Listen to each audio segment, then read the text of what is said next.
much. All right. So, we are really at a great moment in technology, right? This is a truly transformative moment from an AI perspective. Things that really used to be the realm of human domain. I mean, it used to be the human's domain to be able to create art and to create text and images and poetry and all those things. Well, AI is able to do all of those things today. So it's a true transformation that we are going through. The part that I'm very, very excited about is how do we take those experiences and actually bring them on the device? What do I mean by that? What I mean by that is that, the devices that we have in the palm of our hands, smartphones, the devices that we use on a daily basis in our lives like PCs and XR and automotive and all those devices, we can actually do a lot of these Gen AI use cases entirely on the device. And there's some very unique advantages that we are able to get by doing that. So the way we look at AI in general is basically this continuum. You have a bunch of devices. All these devices are connected. They have a lot of intelligence on them. And basically, you're going to be processing the data where the data is actually created, which is on the device. And then actually, you leverage the AI to be able to create these generative AI use cases. But in doing that on the device, you get some very unique advantages. Number one, cost.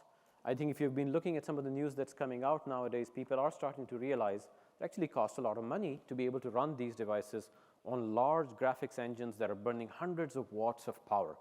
But what if you could run it on your smartphone, where essentially it would be practically free?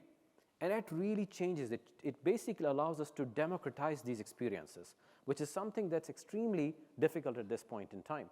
You can also have this sense of immediacy, right? You're sitting on a plane. You want your device to be able to create an email draft for you. If you're not connected, it won't happen today at this point in time, right? So there are the benefits of immediacy. Privacy is a major benefit that comes by doing this on the device. And I'll talk a little bit more about it as we go through the process. But where it all started was we at Qualcomm actually showed this at Mobile World Congress in Barcelona, where you can actually see this, where you can go ahead and put in a text query that says that for some reason you want to create this warrior cat. And essentially what you're able to do is that actually put that text in, and this model, which is a stable diffusion model, about 1 billion parameter. So it's a very, very large model. This is a foundational model. If you've used Midjourney, if you've used DALL-E, this is basically a different version of that same model. And it's able to create that entirely on the phone. And if you notice on the right top corner, it's in airplane mode. So it's actually taking no information from the cloud. It's doing entire processing on the device. We've done this by being able to do full stack optimization on this stable diffusion model and being able to run it entirely on the device. This model was run whole day at Mobile World Congress in Barcelona. And actually, you can see it at our booth here today also. And basically, you don't even need to charge the device. It also talks about the sustainability benefits that come with something like this. Well, we haven't stayed constant since then. We went ahead and basically did a next gen. This is now an image-to-image model that's called ControlNet. So you can actually put in that image, give a description on how you want to modify it, and guess what? The ControlNet model, which also leverages a UNet model, along with a VAE and some other models, about 1.5 billion parameter size model, and it's running entirely on the device. So what have we been doing since then? What we have done since then is we have actually done this engagement with Meta. As you know, Meta has come up with these text-to-text models that are the family of models Llama 2. There's 7 billion, there is 13 billion, 30 billion, and so on and so forth. And we are going to be optimizing these to be able to run these entirely on the device. But what does it mean? It means these experiences like ChatGPT-like experiences that people are doing, but now they have to go to the cloud to be able to do it, can happen entirely on the device. Again, it can happen in airplane mode. So what are some of the trends that we are seeing, right? We talked about the advantages, but let's talk a little bit about the cost aspect. So if you think about what is happening today, the models that I'm talking about, they're 10 to 100 times larger, which means the cost of doing a single inference is 10 to 100 times larger. It's going to scale with that. At the same time, you have thousands and millions of customers and consumers coming in who want to use these experiences because they're so amazing. And at the same time, there's a whole host of new experiences coming out, like text-to-image, and I'll talk about some of the new modalities that are coming in also with AI models. Well, cloud cannot scale in this way, and at the same time, somebody needs to pay for it too. But some of the news that I've seen come out recently, it is public, that OpenAI, on a daily basis, is basically consuming about $700,000 running only ChatGPT-3. So the question then becomes, how do you scale this? You scale this by running it on the device. And what we are seeing is actually very much in those lines. And the next step that we are seeing, it's text, it's image, it's code, it's video, it's 3D, it's all of those things. And you can see some of the major factors that we are seeing over here. These are foundational models, which means that they are trained over this vast amount of data, and they generalize extremely well on all of these different modalities that I'm talking about. But as a next step now, especially when you do it on the device, you don't need to type in. You can speak to the device.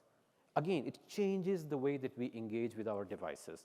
The human-machine interface is going to change completely with what we're talking about. But instead of speech now, you could actually have inputs that are image or text or video, and you can have outputs that are image, text, video, 3D. So you're going from text to text like ChatGPT to X, which means it could be any modality that goes in. But how does that change the experience? So see, today you put in the text and you say, well, write me a poem about Mobile World Congress. Well, you could do that technically. But what you can also do in the future is you can actually take a picture and say, well, this is my bicycle. And how do I fix the chain on it or something like that? And now the model is actually able to engage with you and solve that problem for you. It really changes. It evolves into a true virtual assistant when we are able to do some of those things. We look through all the different kinds of experiences that are coming with generative AI. And what we see with that is that essentially we can run all of them in this range of about up to 20 billion parameter models. And by the way, this year, not, you said future is tomorrow, future is today, in the sense that this year, we at Qualcomm will be able to run up to 10 billion parameter models on the devices, on the smartphones, on automotive products, on XR products. And I think that's really going to change the way we interface and interact with our devices. The way we have been able to do that is we've been very focused on creating what we call a unique AI engine on our products. Of course, CPU is a processor that can do AI. GPU can do that. But what we've been focused on is the hexagon processor or our neural processing engine. And it's actually the best in class in terms of being able to do more AI processing for any given amount of power. I mean, just think about it, right? What I showed you, stable diffusion. This is in the palm of your hands on a device that's not plugged in, doesn't have a fan. Whereas what you're doing in the cloud is you have these massive graphics engine, liquid cooled with massive fans to be able to do exactly that same use case. But the way we've been able to do that is to come up with very unique techniques, with techniques to do quantization, to do compression and pruning and distillation. And this is one example where we take something that was running in integer 8 to integer 4, just a different format. And you can see we get 60% lower power, you get 90% higher performance. At the same time, now you can do all that extra concurrency that was not possible in the past. So instead of doing one model, you can do 10 models that are concurrent to each other. And that's how we are actually able to make it work on the device. But there's also a very important aspect, which is the personalization aspect. So just like you don't want your private information to go out into the cloud, and by the way, there have been news on this, right? People put a code snippet on there. When it's processing in the cloud, that proprietary piece of code is sitting now in the cloud. What if I could do that processing on the device? It again changes the experience. It keeps your information private. And what is more important is, as you know, there are techniques like LoRa and others coming in that allow you to fine-tune the model. So what I envision is that with time, that LLM model that you have on the device, on the smartphone, is actually far more configured to each one of you because it's getting fine-tuned on the device. And that's why that experience, that generative AI experience that you will have on the device, you cannot have in the cloud, because that personalization and that private information, you don't want it to leave the device. Now, at the same time, to be able to make this happen, there's also additional information like your calendar and other things that we can bring in too. And to make this all happen, we've created what we call the Qualcomm AI Stack, and that's how we are able to do this full stack optimization to make it work. Well, very quickly, what are some of the use cases, right? So you can go to your smartphone, you can tell it to write a draft email, you can tell it to summarize a document for you.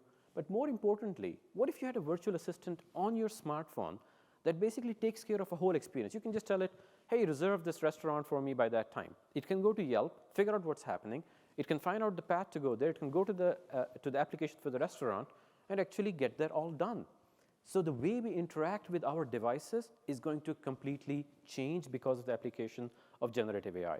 In terms of retail, you can have chatbots that are actually guiding you through. You're actually able to change the way that the material is presented to you for sale. Education and healthcare are two that I'm very excited about. But think about it, right? Each and every student in the classroom could have a custom academic plan that they're going through depending on how quickly a student is able to absorb the information, because you can create that content on the fly. So the amazing benefits, they're just starting to come out. I mean, we're just starting to scratch the surface over here. In the healthcare domain, you can imagine that we can do so much more with elderly care, for example, right? To be able to anticipate before something happens, to be able to change the therapy, to be able to change the medication depending on how a person is responding, and by looking at some of the data that's coming in from all the different sensors. So this is what we're driving towards. The gravity, the center of gravity of generative AI, we believe, has to shift to on-device, and we're driving this on all of our different product lines at this point in time. There'll still be room for what we call hybrid AI, where we can leverage some of that onto the cloud, larger models that are hundreds of billions of parameter models. But even there, we can do very specific techniques to be able to actually offload the cloud and continue to be able to make these use cases happen. So we're democratizing AI, and it's going to happen on your device this year. So super excited to hear everybody else. Thank you.